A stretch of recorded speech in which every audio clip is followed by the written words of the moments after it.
This week we have Jack Nicholson, who lives in Maryland and rides with the Severna Park Peloton and the DC Randonneurs.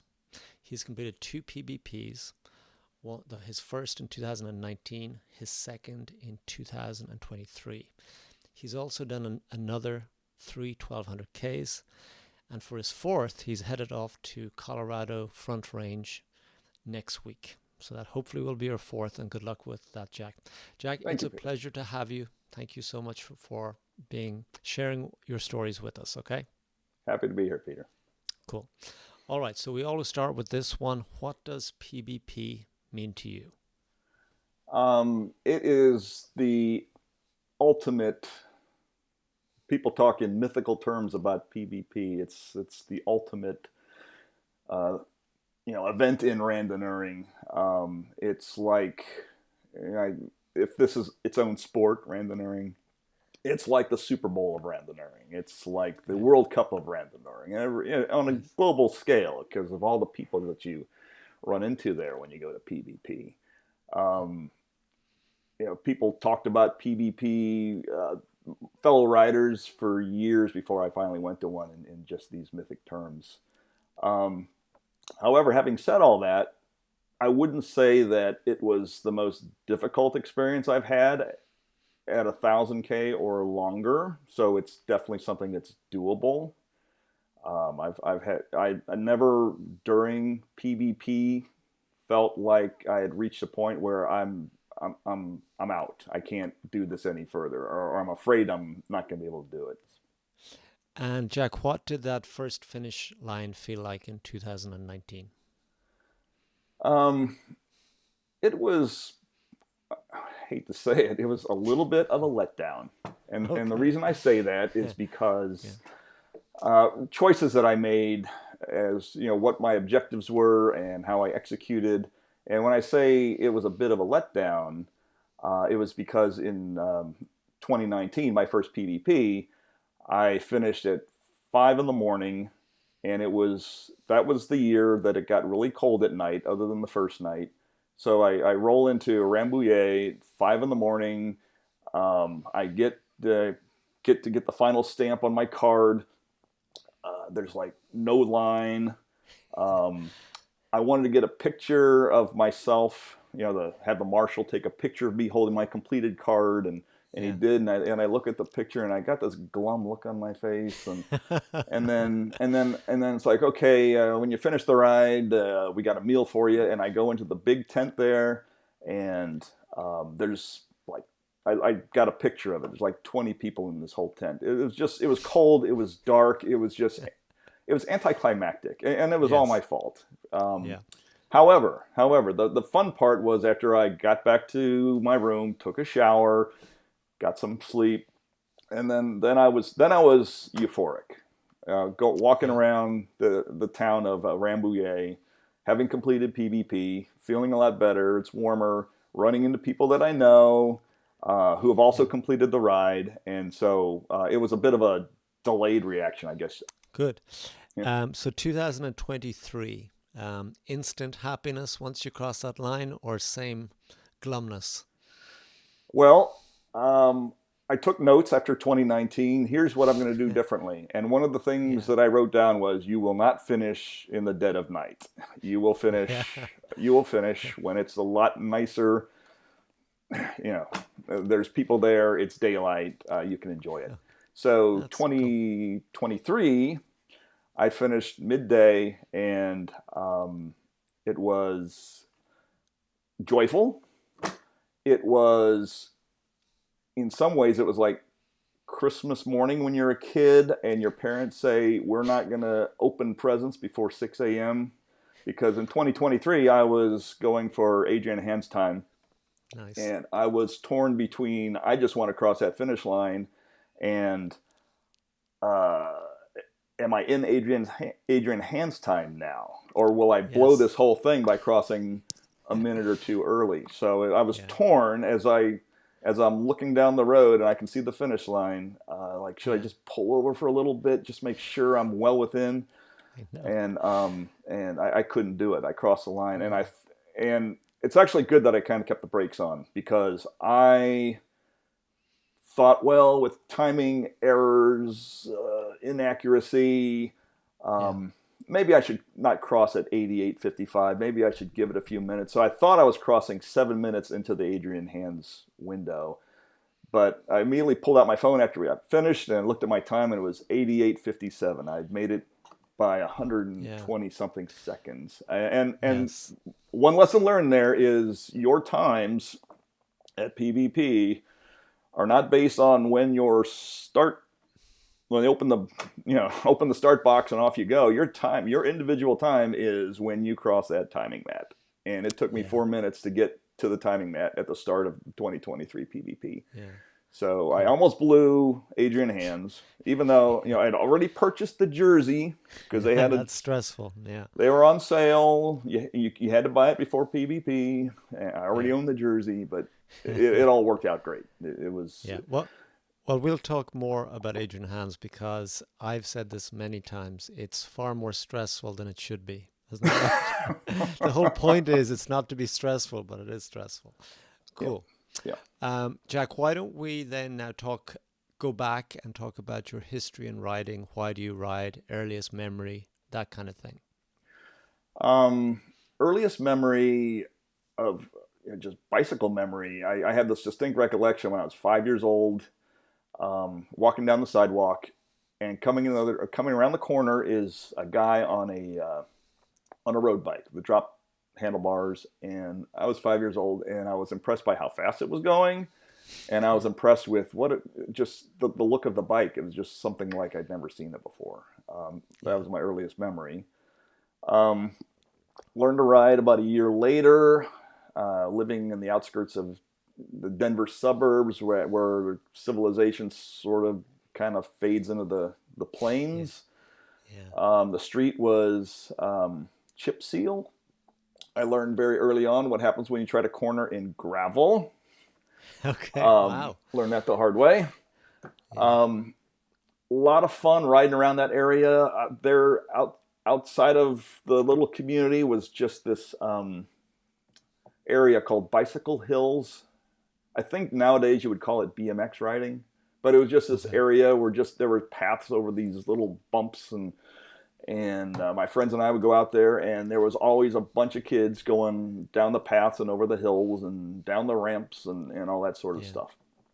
So that was kind of my introduction to bike riding. Coming up into my teen years, I think I got that first inkling that long distance riding is something I might kind of enjoy. I got my friends together one day, I think I was 13, and we decided we were going to ride 20 miles out to the next town and ride 20 miles back. And it was a hoot. We all had a really good time.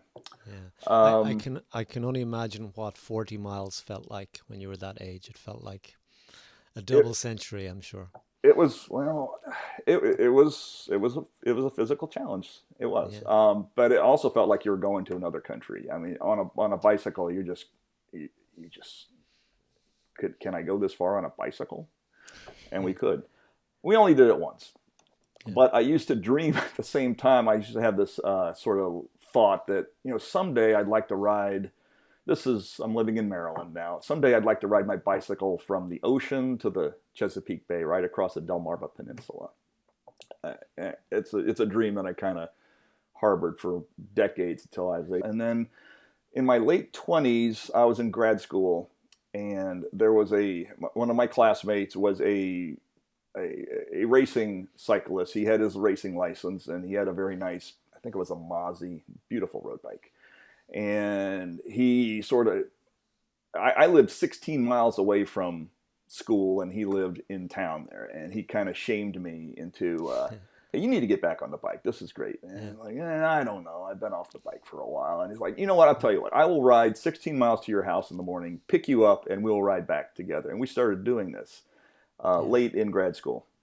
And that's what really got me back on the bike. And from there, it was kind of a sequence of kind of rediscovering, hey, I like to ride long, 20 miles, 30 miles, 40 miles. In my mid-30s, we were living in Hawaii on the south end of Oahu. And I used to really enjoy the round trip, starting from there, you got to go just due north across the middle of Oahu. You go from sea level to about 1,000 feet.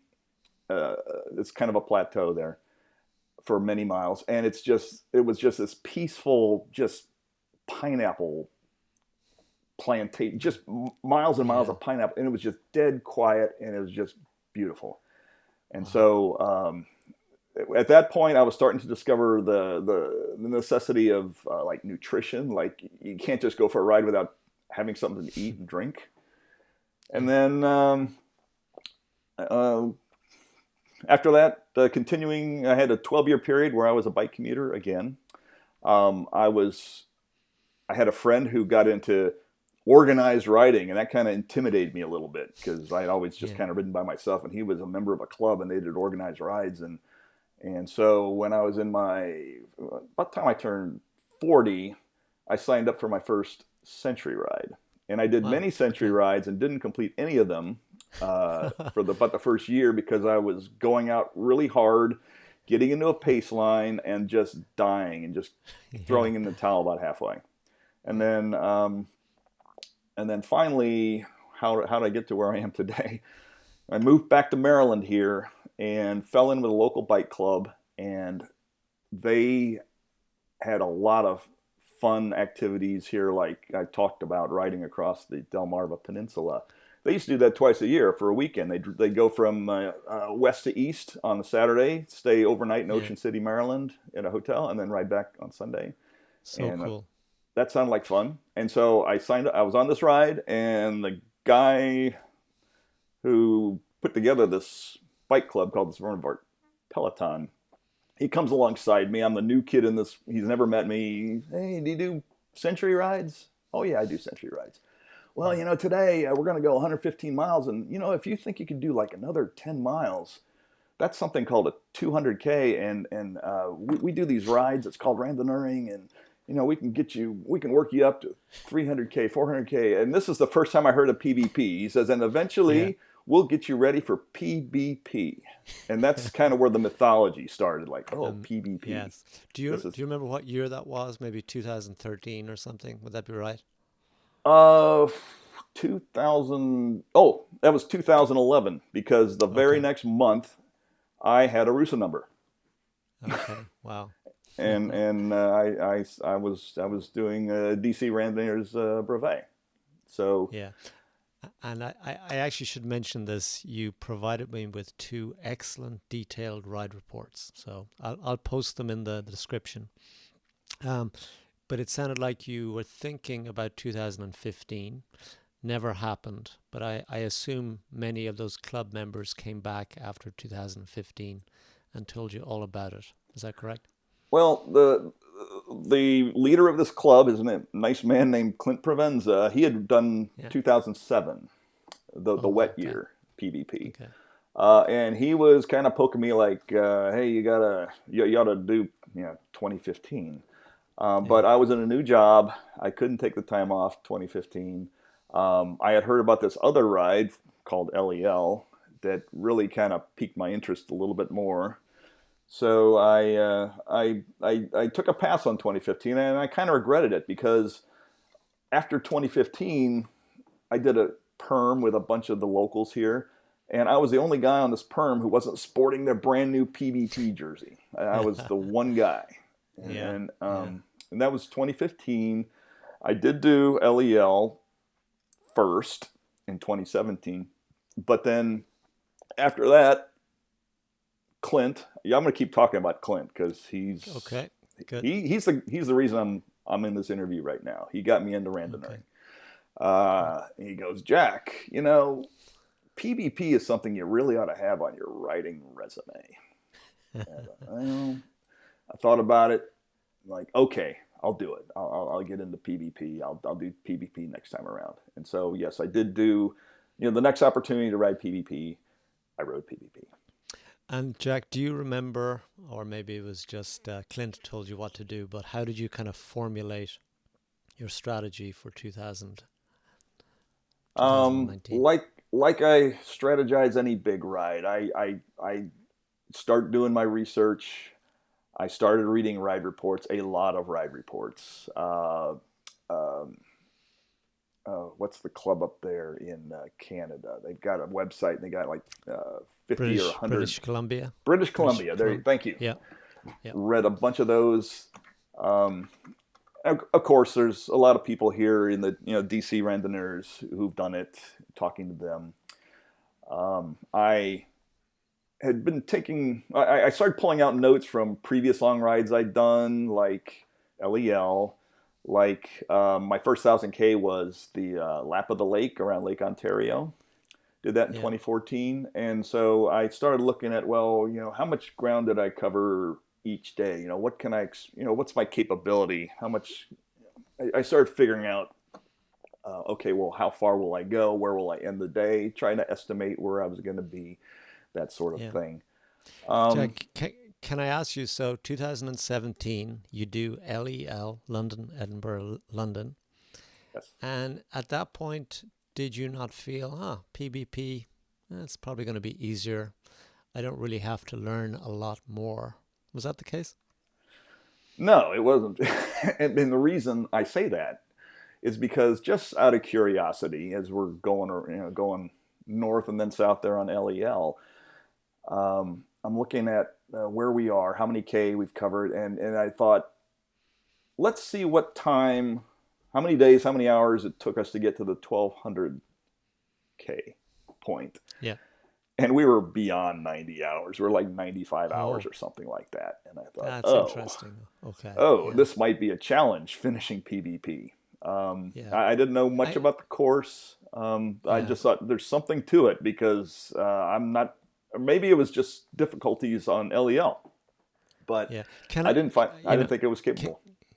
I just briefly, just about LEL, I would imagine they don't have those kind of busy controls that you have at PBP. Is that the main difference?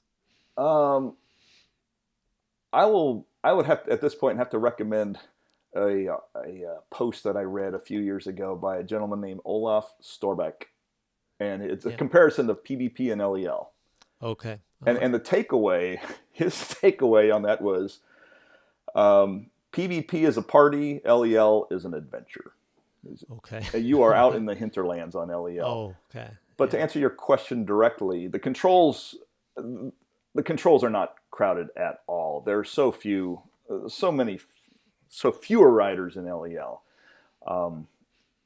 PBP, it's almost like you don't need to navigate, because you can always just kind of follow the line. There's always somebody within sight. LEL, that's not the case at all. I get you. Just back to PBP then, because the one thing that really struck me, and you even mentioned it, Jack, is you really enjoy the planning process for all these rides, almost to the point more than the actual ride itself. Yes. I was really impressed, just those 2 ride reports, just the level of detail, that kind of thing. It's like you thought through every possibility. Well, I'm kind of terrified of the thought of being broken down in the middle of nowhere, and just try to figure out what could go wrong and what could I do, what can I carry that would be reasonable to carry to mitigate that. So so I mean, there's so many elements to finishing a long ride. Physically you got to be ready, mentally you got to be ready. Your equipment, your bicycle, hopefully is reliable and it's not going to let you down.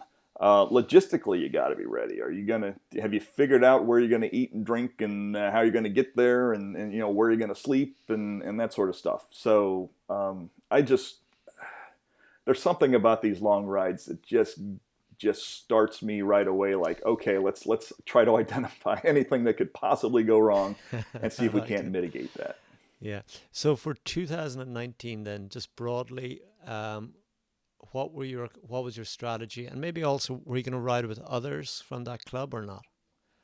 Originally, yes. Originally, I had a ride partner, and we were going to do it together, just like same guy I rode LEL with. But then he decided that it was too much of a challenge, so I found myself okay, just gonna ride my ride. I'm gonna do it by myself. Um, and then later on, though, another member of DC Rand was in a similar situation, so we decided to join forces. Yeah. And we had both made a complete set of accommodations, and so we Yeah. kind of picked the best out of each of them between the two of us. But unfortunately, his start time was, I think, 2 hours and 45 minutes after mine. Um, I I guess I maybe could have waited for him a little bit, but one thing Yeah. I haven't mentioned yet is Clint. I'm going to mention Clint probably a few more times here. Okay. He mentioned that, if you're going to do PBP, you got to sign up for the 84 hours. It's great. Get started in the morning and you're passing the slow 90-hour guys. It's really the way to go. And he'd done it, and he was faster than me. Yeah. But I told you during LEL, I didn't think I could finish. I could cross the 1200K line in 90 hours. And then my first, and then the next big ride I did after that was the DC Randonneurs Blue Ridge to Bay 1200K. And I finished that one in 88 hours and 35 minutes. So not Okay. much margin. Yeah. So I Yeah. figured I had no business signing up for the 84-hour group. So when I rode PBP, I decided, okay, I'm definitely going to sign up for 90. It's the only way I have a chance. But as part of that, maybe I'll do 84 hours in the future. Let's see if I'm capable of finishing PBP in 84 hours. So I made it one of my goals to finish in under 84 hours. My other goal was just to finish in under 90 hours and become an Yeah. ancien. Yeah. So I ultimately ended up doing it on my own. And personally, I like riding with other riders, but on long rides, I like riding by myself just because I just like riding at my own pace. At a comfortable pace and not trying Yeah. to slow down or not trying to keep up. And so I ended Yeah. up doing it all by myself. Well, And Jack, relatively speaking. do you remember how you felt at the start line, 2019? Were you nervous? Um, no, I was excited. Let's do it. I am finally here after all these months. That's one of the nice things about all this preparation work is you finally get to the culmination, and there Yeah. we were in the start area. It was confusing. They had a scheme for getting each group to the start box, but that was not how it was playing out, and Yeah. it was a little unnerving. Just okay, where is my group? How do I make sure I'm in I get signed in, I get in the start box on time. Yeah. Um, but that was Uh, not unnerving at all. I was a little surprised right at the start in the first few minutes of the ride, the number of people I saw pulling off the route for mechanicals. I was like way more than I thought I would see. Crazy. And at the same time, people that I knew from the DC area, I saw them just flying past me. Yeah. The adrenaline was pumping, and Completely. I'm resisting the urge. Yes, it's this moment. You're in the moment, Yeah. and you are finally doing PvP. It's like slow down. Yeah. It's going to be 4 days. Yeah. Don't burn it. Don't burn all the matches right now.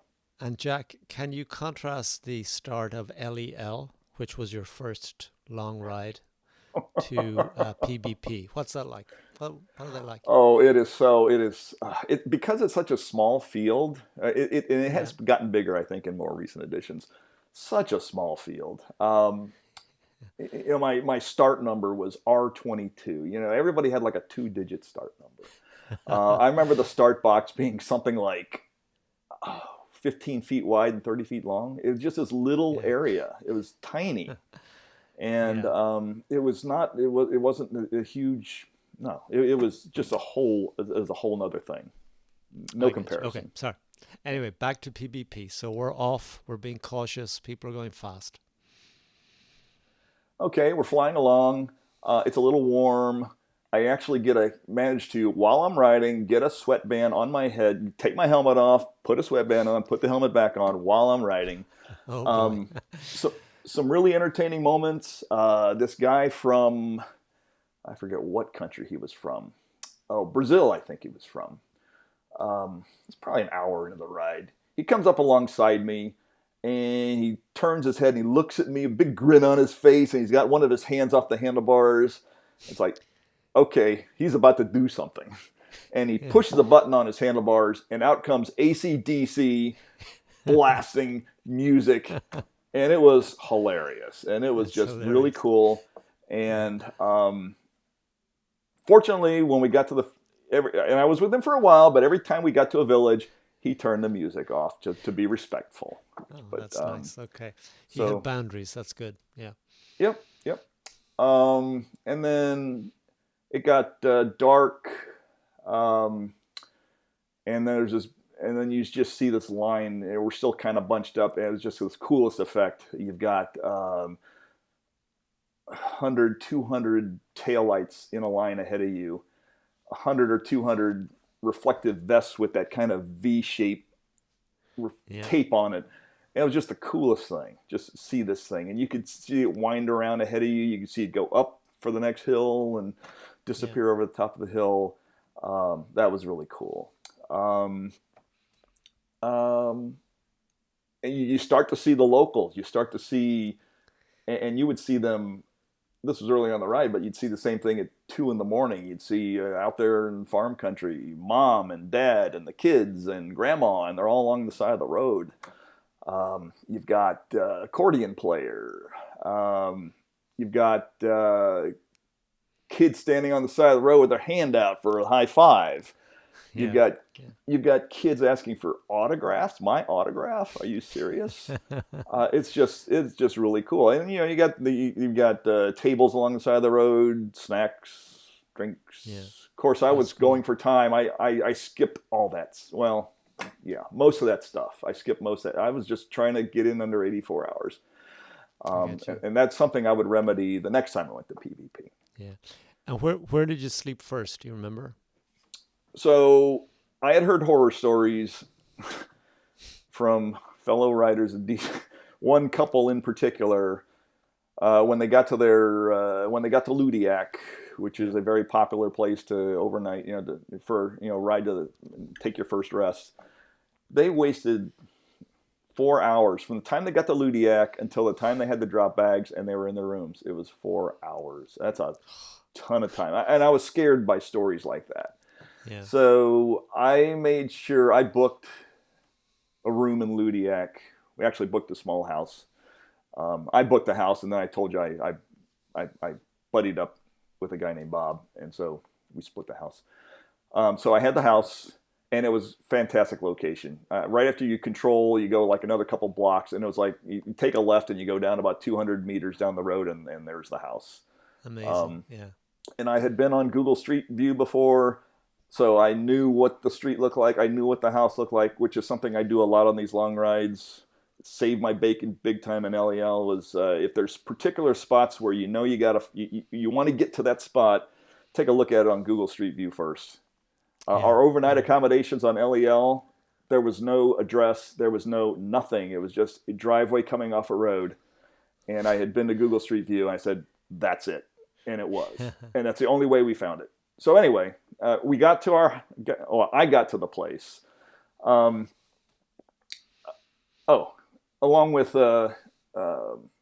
accommodations, I mentioned drop bags. I didn't want a drop bag. I'd heard about drop bags getting left in the rain. I heard about drop bags getting lost. So I have my rear bag on my bike actually has a zip out where you can deploy 1 or 2 panniers. And I decided I wasn't going to do a drop bag. I was just going to carry one spare kit on my bike. And when I got to Ludiac, wash it in the sink, hang it up to dry. You're got a round trip to Brest ahead of you. By the time you get back, it'll be dry. So that's what I did. I got there, I washed it, hung it up, and went to bed. The plan was to sleep for 2 hours. For 3 hours. But at the 2-hour point, eyelids just popped open. I could not get back to sleep. It's like, let's go. 2 hours is not a lot of sleep, but let's do it anyway. And so I couldn't sleep. Was the 2 hours restful or? Oh, it was, yes, absolutely. It was. That's good. Okay. It was deep sleep. But at the end of 2 hours, something had me want to get back on the bike. Perfect. Yeah. So anyway, got back on the bike, leaving town. I run across Olaf Storbeck, who I mentioned before. I knew Olaf because he had, after LEL, he had put up a website about LEL. And I was curious, so I went to it. And on the top of his website is a big picture of me and Clint cresting Yad Moss, which is the big climb of LEL.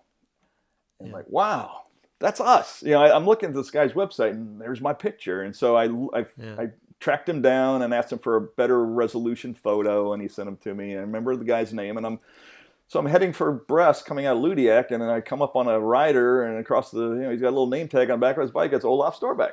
Like, cool. Amazing. So we talked for a while about that, and then so then it's getting dark, and I'm heading for Brest, and we get to a place where it's getting kind of lumpy, and I'm climbing, and it's not a really, it's just, I can tell I'm going up, but it's not strenuous at all. And then finally I see the tower.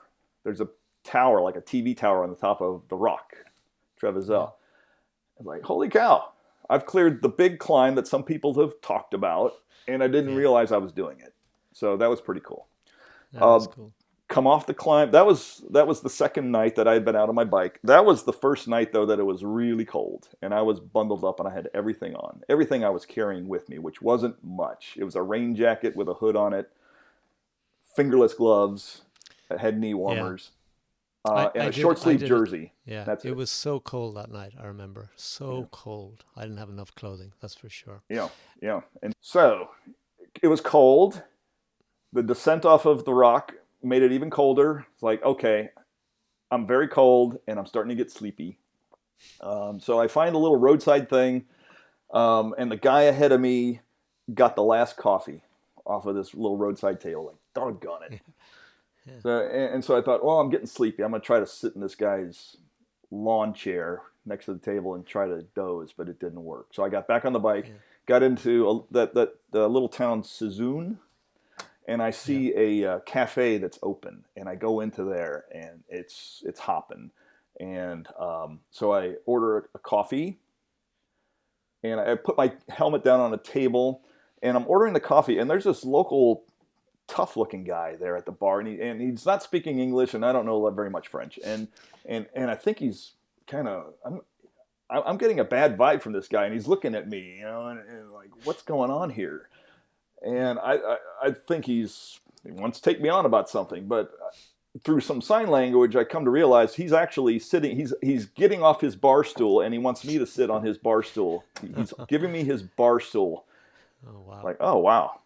So I drank my coffee, went to the table, took a little nap on the table, just put the head down, 20 minutes, and then got going to Brest, got to Brest, took another table nap in Brest, and then got back on the road, back up on the rock. It's kind of mid-morning. I'm getting sleepy again, so I find a little place an embankment where I can actually not have to lay flat, but I can kind of lean back against this little hill, and I took a 20-minute nap there.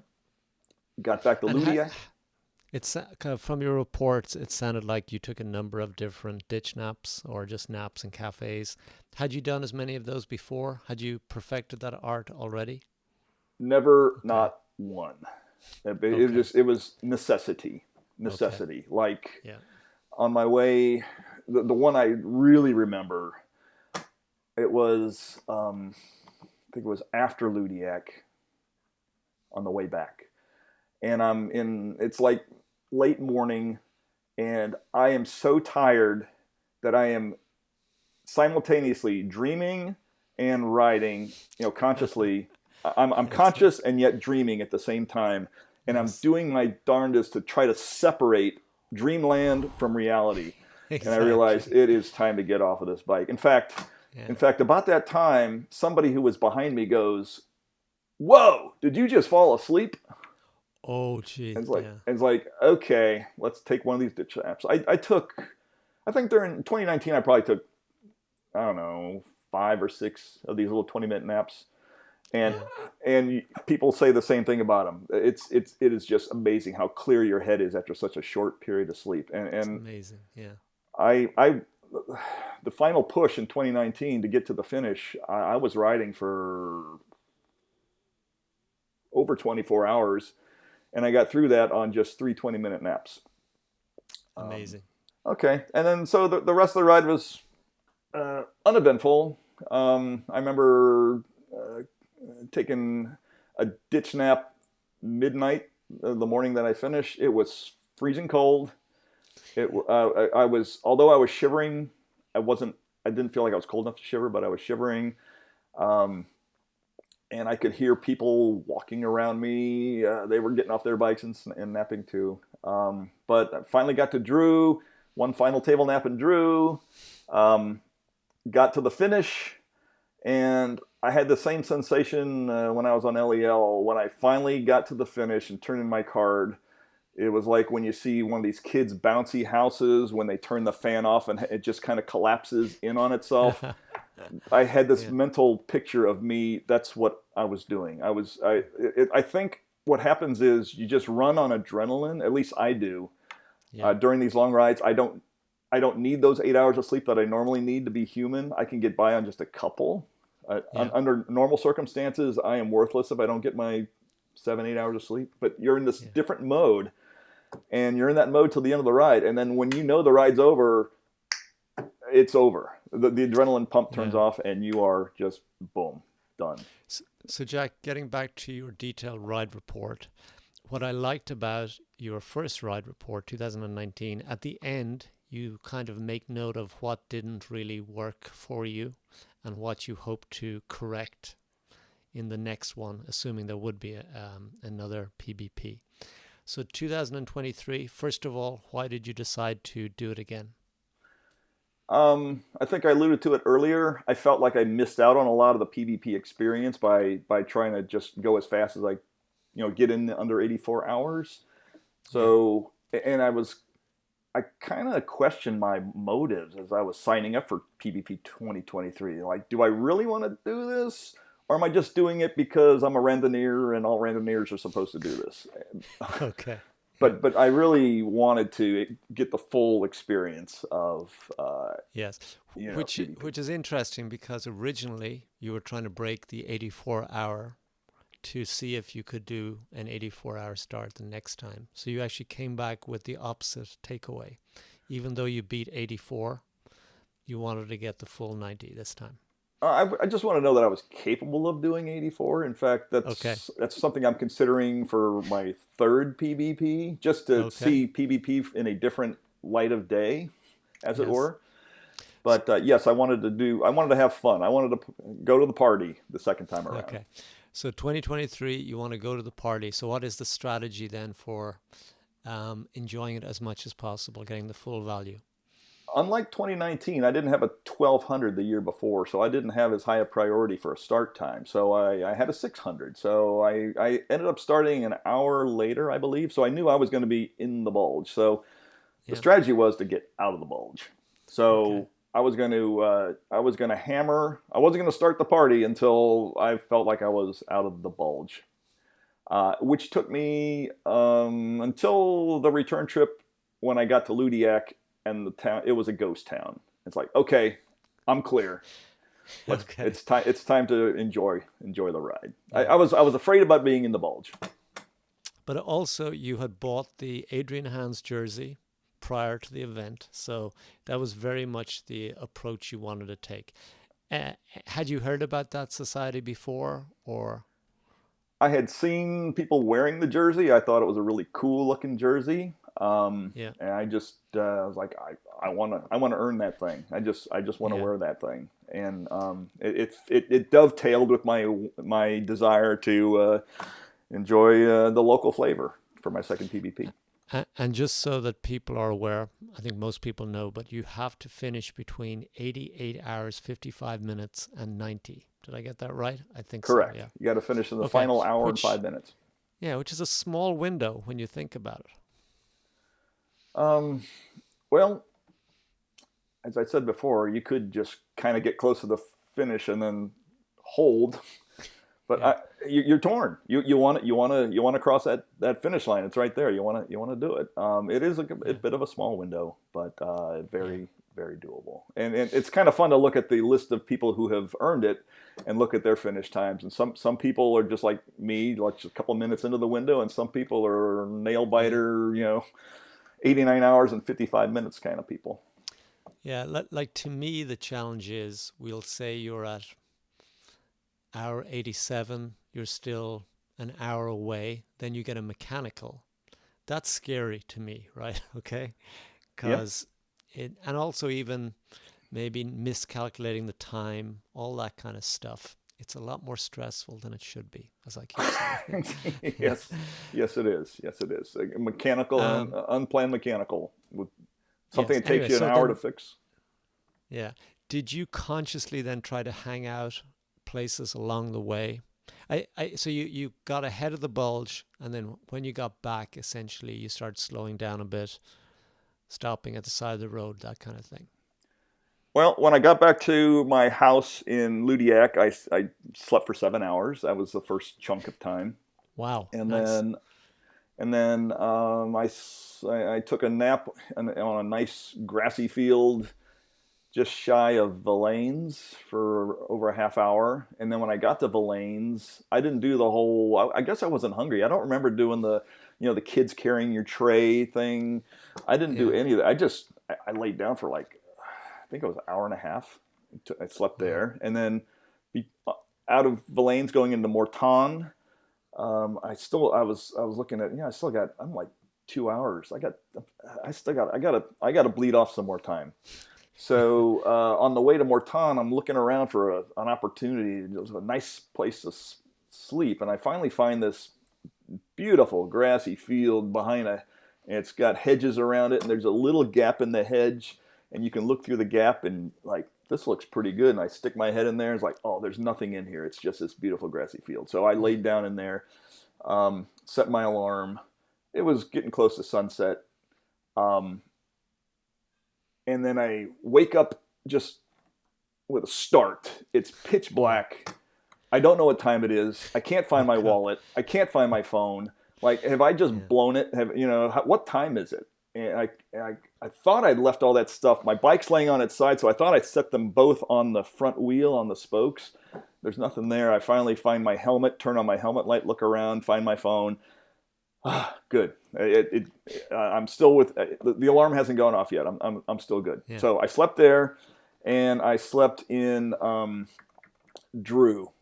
When I got to Drew, the first thing I did is I laid late. It was the sun was up, but I slept for about an hour on the grass, and then I went in and got some breakfast. So I kept bleeding time, and then I finally Drew. I had a big plate of scrambled eggs when I finally got up. Yeah. Met up with a fellow DC Randonneur named Roger. Um, Killed time sitting there talking to him, but I eventually got to the point where I can't stand to be in Drew another minute. I want to Okay. get on that bike and I want to go. I Yeah. probably should stay here longer, but I can't Yeah. do it. I've been here for like 2.5 hours. I got to go, and I did. Yeah. Yeah. It almost seems like they should have an Adrian Hans bar, 1 kilometer from the finish, right? And they call your name and number when you're ready to cross the line. Yeah. Yep, yeah, that would be pretty cool. Yep. It's funny, just last thing I'll say about Adrian Hans, it's almost like something you shouldn't try the first time you do PBP. Like you knew enough to, when to delay, and you already were obviously making time, so it wasn't an issue. Cool. I, a Go lot ahead. of truth to that. A lot of truth to Yeah. that. Just knowing how to game it, as it were. Yeah. Yeah. Anything else you want to comment on 2023? Um. Yeah. Just the start was different. Whereas my previous time there, you had your bike inspection, you had to get in line, and you had the day before. It was complete the day before. They put a sticker on your bike. Yeah. 2023, they decided they would do it as part of the start. And your instructions were to report to the chateau for your bike inspection. Yeah. That's all the guidance I remember getting. So, it's time to go ride PBP, and I show up in Rambouillet.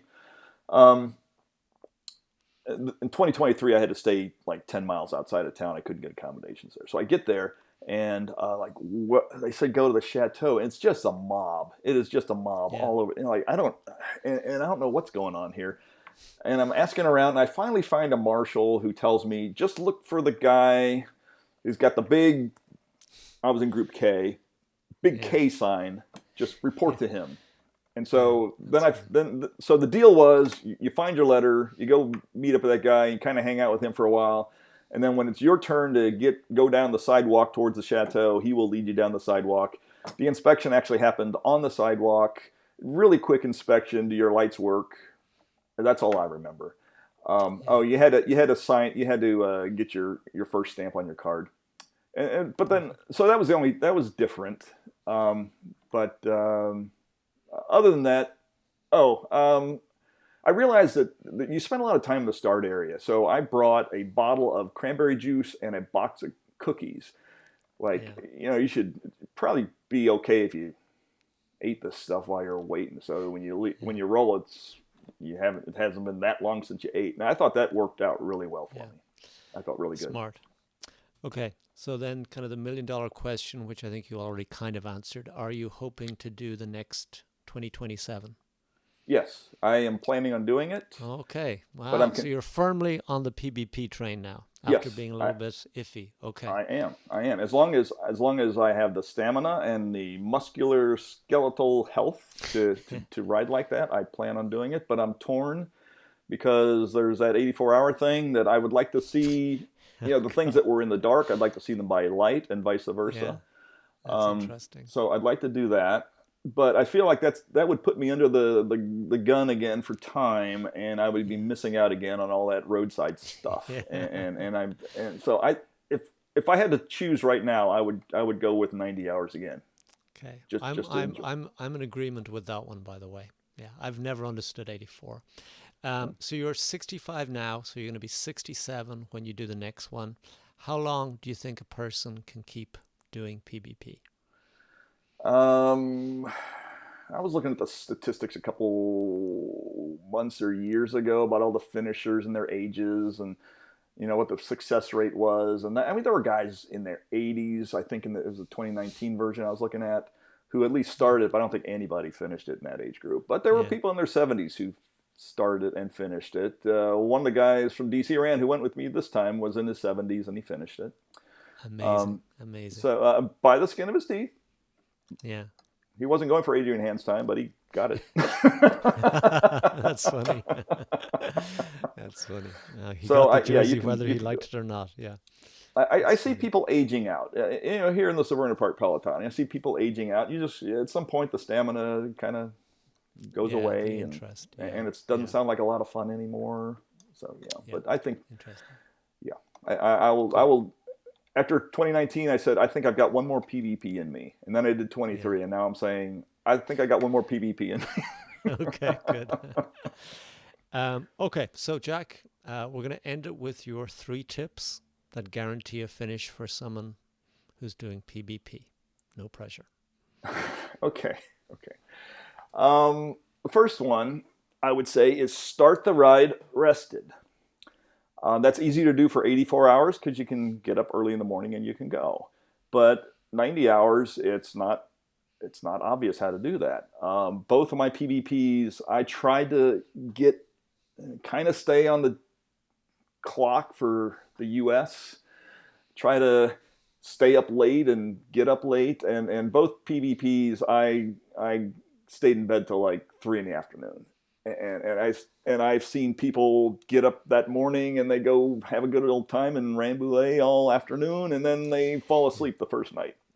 So figure out how to stay rested.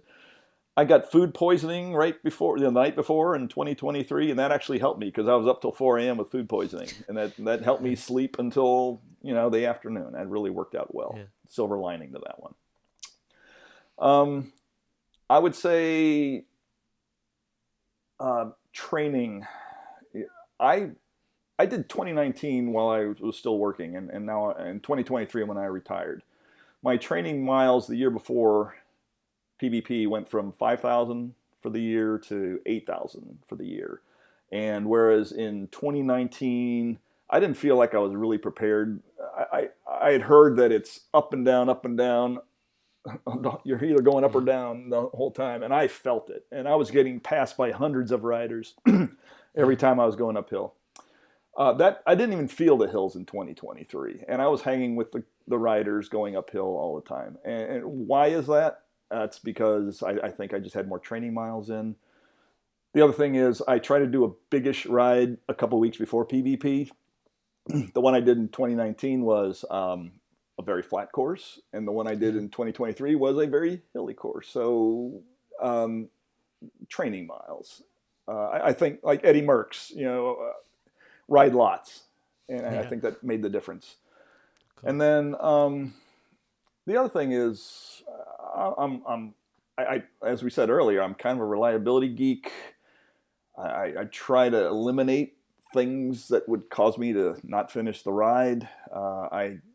My bike, I've got bar end shifters because they are very simple. They don't break. If you break a cable, it's very easy to replace.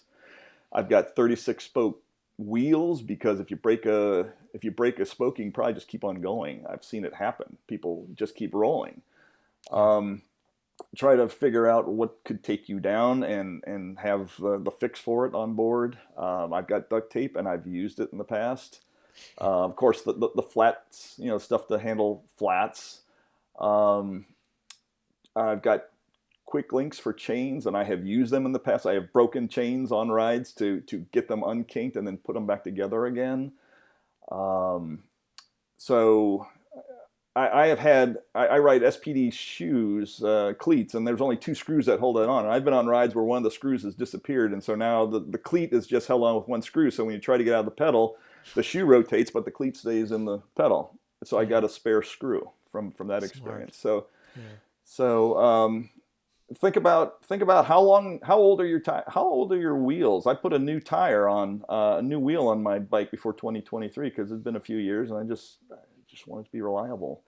Cool. And try to check out your equipment. When's the last time you used your mini pump? Does it still move air? So I've had one fail and it didn't move air when I wanted it to. Not on PBP. Or here's a story. The low point on my 2023 PBP didn't happen during the ride. It happened after the ride when it came time to change the tire on that new rim that I'd used for PBP. I could not get the tire off. I needed vice grip pliers to unhook that tire, and I learned quickly that this is a tubeless ready rim, and these tires are not really compatible with it. And oh my God, what if this had happened out there in Brittany? I without a set of vice grips, I could not get that tire off the rim. Wow. So I probably should have practiced. Hey, can I get this? Can I change a flat on this brand new tire on this brand new wheel? So just try to identify what can go wrong, and then get some confidence that if it does happen, I can handle it. So I guess that's my third tip. Jack, 3 excellent points. It was a pleasure to meet you, and I look forward to seeing you in 2027. Okay. I will be there, Peter. Thank you very much. Nice to meet you. Talk soon.